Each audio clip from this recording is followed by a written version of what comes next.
बताइए उनके भाभी उनके भैया के भी 2 बजे रात के रही है कि इनकरा भी सब रही है मतलब हर चीज में झूठ बोलत तारी। अच्छा सच्चाई का बोलत तारी। जब तक ले इंसाफ ना मिली तब बियाह तब तक ले बियाह ना करेम। तब बियाह का तब फिर कैसे कहत रहे पहले कि हम विधवा बन के रहे। अच्छा बताइए तब बियाह तो भइबे ना करे। आप देख रहे हैं भोजपुरिया बिहार, रखे हर खबर पे नजर। नमस्कार, सबसे बड़ी खबर दिखाने जा रहे हैं आज हम।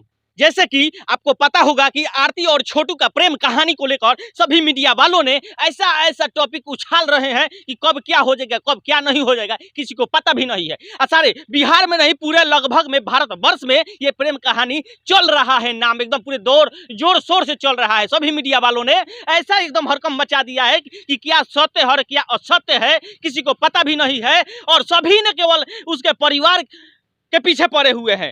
आरती के मामा के पीछे, आरती के माता के पीछे, आरती के पिता के पीछे, आरती के भाई के पीछे सभी मीडिया वालों ने पड़ा हुआ है। लेकिन आरती के पीछे अभी तक किसी मीडिया वाले नहीं पड़ा हुआ है। लेकिन चलते हैं डायरेक्ट, हम दिखाते हैं यहाँ पे दो हमारे मित्र बैठे हुए हैं जो कि दोनों मीडिया से संबंध रखते हैं। तो चलते हम डायरेक्ट इनसे बात करेंगे कि आखिर में छोटू और आरती के जो हत्या प्रेम कहानी जो चल रही है आजकल पूरे देश में वायरल हो रहा है, तो इसे हम डायरेक्ट हम इससे बात भी करेंगे आखिर कहाँ तक सच्चाई है। चलिए अच्छा बताइए भैया कि छोटू और आरती के जो कि प्रेम कहानी पूरे बिहार ही नहीं पूरे भारत में चल रही है, इसके सच्चाई आखिर में क्या है?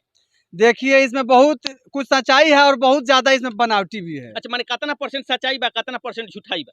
आरती जो बोल रही है ना, बार बार अपना बयान में कुछ अलग अलग बता रही है। जैसे कभी बतावा तारी कि हमार प्रेम कहानी रहे जौन रिलेशन में गए तुम आई टू आई मैंने देखा देखी में शुरू भइल। कभी बोला तारी देखल ही नहीं उनका के, तो ये बताएं कि कितना हद तक कुछ सही बोला तारी कितना हद तक गलत बोला तारी। माने कि 2 साल से माने फोन होत रहा। हाँ 2 साल से बतावा तारी 2 साल से।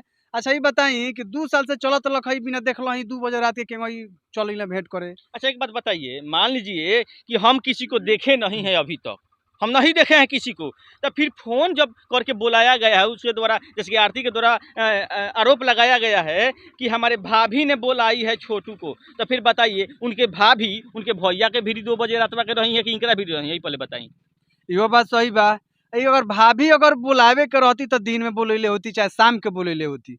अगर बात भी कैले हुई है तो शाम के कि हाँ 6 बजे 7 बजे तक आई 8 बजे तक आई लेट सेट 9 बजे तक आई कि 2 बजे रात के ई कौन भाई शादी के बात करला 9 बजे रात के बाद 2 बजे रात के बोले। अच्छा बताइए पूरा मीडिया वाले भाई लोग खाली आरती के माता पिता भाई जीजा के पीछे पड़ल बा, आरती के पीछे काहे नहीं खे पड़ल? आरती के ऊपर भी कार्रवाई होनी चाहिए, हम बोल रहे हैं माने कार्रवाई होगी एकदम होके के चाहिए। आरती के ऊपर भी कार्रवाई होके के चाहिए। कैसे कि इतना मीडिया वाला मतलब बेवकूफ वाला प्रशासन बेवकूफ दिखाई देता है। ऐसा तो बार बार करे लोग सुनिए। ऐसा तो नहीं हो सकता है कि टीआरपी बढ़ाने के लिए मीडिया वाले लोग अनाप शनाप बोल देते होंगे। ये तो बात सही है। ये तो सही है, ये तो 100% सही है कि हम कुछ भी पूछेंगे कुछ भी यही बताना है यही बोलना है यही है, तो ऐसा नहीं है। देखिए क्या है, आरती जो बोल रही है कि ऐसा बात है वैसा बात है, वो तो सब मतलब हर चीज में झूठ बोलत तारी। अच्छा सच्चाई का बोलत तारी। मान ली कि कहत रही कि 2 बजे रात के हमारे भाई बोलैली, तो काहेला बोलैली जी? आ केहू देखे उनका भाई के माध्यम से कहल जाता है कि हमार बहिन आपत्तिजनक हालात में पकड़ल गल बारी, ऊपर कोनो कार्रवाई भल बा। ठीक बा गलत बाटे तो अरे केहू के भाई कोनो भाई के घुसाई काहे ना आई ये गलत कैलक लो कि ओरा के जान से ना मारे के चाहत रहे, शादी करा देवे के चाहत रहे, कैलक लो गलत। अच्छा एक दिन में कोई निर्णय ले सकता है? ई पहले बताइए। एक दिन में तो निर्णय कोई नहीं खेले सकत, लेकिन प्रशासन अभी कहाँ ऐसा कोनो कार्रवाई कैले बा। आरती के ऊपर कैले बा। आरती कह तारी के एकदम हम ओरिजिनल मतलब ऐसा लगता कि लैला मजनू के लो फेल कैले बा। अच्छा एगो और कह तारी कि हम जब तक ले इंसाफ ना मिली तब तक ले बियाह ना करेम। तब बियाह का तब फिर कैसे कहता पहले कि हम विधवा बन के रहे? अच्छा बताइए तब बियाह तो भइबे ना कल, तो फिर विधवा कैसे होगा? इहे न पूछल जाता है, उहे न बताइए। जब कह तारी कि इंसाफ ना मिली तब तक हम बियाह ना करम, तब बियाह माने का मतलब? अच्छा 80 या 90 के दशक, हमरा तो 80 या 90 के दशक तो नहीं है, हमरा बुझाता कि त्रेता द्वापर में सती प्रथा एगो चलत रहे। हाँ बिल्कुल, ये तो आप लोग जानते होंगे। हाँ। सती प्रथा त्रेता और द्वापर में, अब इसे समझिए कि कितना माने कितना 100 वर्ष साल था, ठीक है। तो इसे पता चलता था कि माने एक बार शादी हो गया किसी का तो फिर दोबारा औरत शादी नहीं करेगी, ठीक नु। तो इनकर ना शादी भइल आ ना हमरा बुझाता कभी तक कुछ भइबे करता, फिर ई विधवा कैसे हो गई?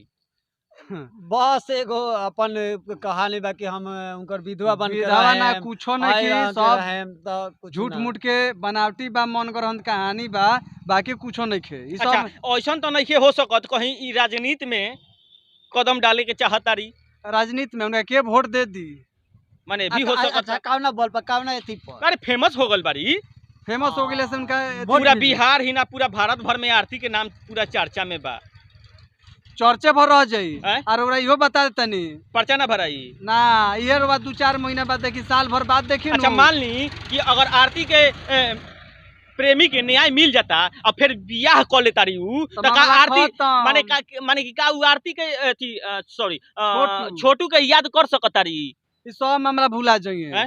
ई सब देखी, मामला भुला जौन जाइए। बात कहतारी कि हम माने उनकर विधवा बन के रहेम आ इंसाफ मिल जाई त बियाह करम त तू काहे ला बियाह करबू भाई उनकर विधवा बन के रह ना अगर हाँ। इतना ही प्रेम बा इतना ही प्यार बा तो विधवा बन के रह जिंदगी भर।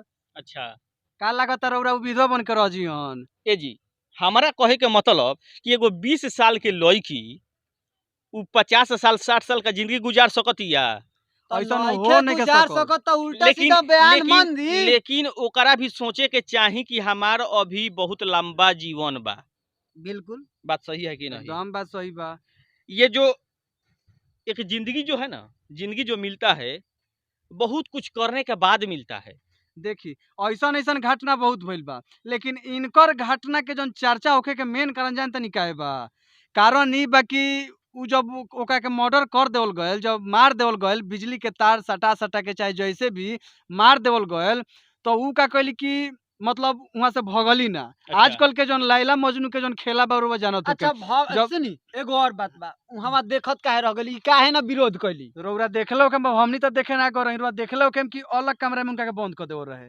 जबरदस्ती। हाँ एकर जबरदस्ती मतलब कि पहले से अटैचमेंट रहे तबे नु बंद कर रहे 2 बजे रात की जगली कैसे देखली कैसे कि अच्छा ओकरा के मारल ओकरा जाता अगल बगल में मान ली कि बंद कइल जात होई तो कोई ना कोई अड़ोसी पड़ोसी जरूर जागी हाला होई त रात के कतनो बजे रात होके अड़ोसी पड़ोसी घर तो जरूर होई केहू ना केहू के तो जरूर कानो कान खबर गइल होई कि हाँ ये घर में झगड़ा होता काहेला होता। कहे के मतलब कि जब आरती के भाभी बोलौले बारी छोटू के तो फिर आरती कैसे जनली इहे तो आरती हमनी कैसे जनली सारा कहानी अरे तो आरतीये के बा। आरती के तो सब अच्छी तरह मालूम बा रउरा के लागत कि उनका भाभी बोलिले बरी तो ये तो हम जाने के नु चाहतनी आखिर जानते सच्चाई। बानी कि प्यार अंधा होला सब कोई जानता प्यार अंधा होला जब अरे, प्यार के जब आ बुखार चढ़ अब जाई प्यार आंधा होला वही में धंधा चलता है हाँ जब प्यार के बुखार चढ़ जाला नु तो वो टाइम में माई बाबू घर परिवार कोई के बात निमन लगे ना अच्छा, अब ठीक बात है। उहे बा झूठ मूठ के मतलब भाभी के नाम देता रही अच्छा ये बताई कि मन की आरती पर कार्रवाई होके के चाही कि ना आरती पे भी कार्रवाई होके के चाहिए 100% होके के चाहिए जिम्मेवार बा जिम्मेवार बा ओकरो सजा होके के चाहे चाहे केहू हो उनकर ऐसे कि भौजाई, छोटू भाई के होकर। भी ऐसे बेरहमी से न्याय- हत्या करल गइल बा गलत ऐसे बा, ना गलत होके के ना चाहिए होके के चाहिए ओकर हत्या ना होके के ना चाहिए होके के चाहिए। एमे हम ई ना की कहत कि आरतीये मरवइले बारी लेकिन बोलइले बारी तो ई बात में माने काहे बार बार बदलत तारी काहे कहत तारी कि हम नहीं बोलइले भाभी बोलइले बारी अगर भाभी बोलइले रहती तो 2 बजे रात के बोलैती अगर मान ली कि चली 9 बज गल रात हो गल 10 बज गल तो लेट हो गल तो ओकरा बाद उ लइका इतना गाधा रहे कि 2 बजे रात के गइल 2 बजे रात के उ अच्छा लइका भाभी जब बोलई है तो लइका तो ना जाई ई पता बानू एकदम बा 100% अच्छा अच्छा एक और वीडियो में सुना जाता कि आपत्तिजनक में दोनों बॉयफ्रेंड और गर्लफ्रेंड माने आरती और छोटू पकड़ल गल बा अच्छा आपत्तिजनक में तो हो सकता कि माइंड ओहू पर डिस्टर्ब हो जाए केहू के मान ये के ली चलते कि मार देवल गइल लोग के जानता अब मान ली ई बताई कि अगर रौरे घर में ऐसा घटना होखे रौरे घर में कोनो लड़का 2 बजे रात के पहुंच जाए आ ऐसा स्थिति में अगर देख लेम तो रौरा का करेम हम का करेम सबसे पहले तो ओकर खोज खबर ले हम हाँ ओकरा बाद ओकरा बाद जन हनुमान चालीसा गोधन तो रामायण, कुटबे करम महाभारत रउरा। कोई तो देबे हम करेम हाँ गोधन तरुआ कुटबे करेम उहे भइल बा ओ लड़का के साथे अब यह रहे कि स्वजातीय जब दोनों रहे तो उ दोनों के शादी करा देवे शादी के करा चाहत। देवे के चाही हाँ, मारे जान से के ना मारे के ना चाहत। चाही हम्म। ठीक नु एकर भी हम खिलाफ बानी कि जान से ना मारे के चाही हाँ लेकिन ए हत्या में जे भी साजिश कइले बा जे भी चाहे आरती काहे ना होखत चाहे उनकर बाप काहे ना होखत चाहे उनकर मतारी काहे ना उनकर भाई चाहे जीजा काहे ना होखत लेकिन सब लोग के के ऊपर साजा होके के चाहिए साजा होके के चाहिए आजीवन कारावास होके के चाहिए एकदम आरती के भी 100%। आजीवन कारावास होके के चाहिए अब खाली वो मीठी मीठी बात बोल के नाक धुन के हाँ। ई बचे के मत चाहस बार बार झूठ बोलता रही बार बार मीडिया वाला के सामने अलग अलग बयान देता रही कभी कुछ बोलता रही कभी कुछ बोलता रही तो उनकर भी कार्रवाई होके के चाहिए। आखिर का सच्चाई बा सामने आवे के चाहिए। सरकार से हम यह मांग करतनी कि आरती के ऊपर कम से कम कार्रवाई करल जाओ। अगर एकदम। आरती पर कार्रवाई ना होई तो मर्डर के हत्या के पर्दाफाश ना होई ना होई। आरटीए के ऊपर जब तक कार्रवाई नहीं तब तक क्लियर मतलब मालूम ना चली हम कि कैसे सरकार कैसे से घटना हम बढ़े। सरकार से विनम्र निवेदन करें कि कम से कम आरती के हिरासत में लेवल जा, उनकरा के टॉर्चर कल जा कि आखिर बोलौलक के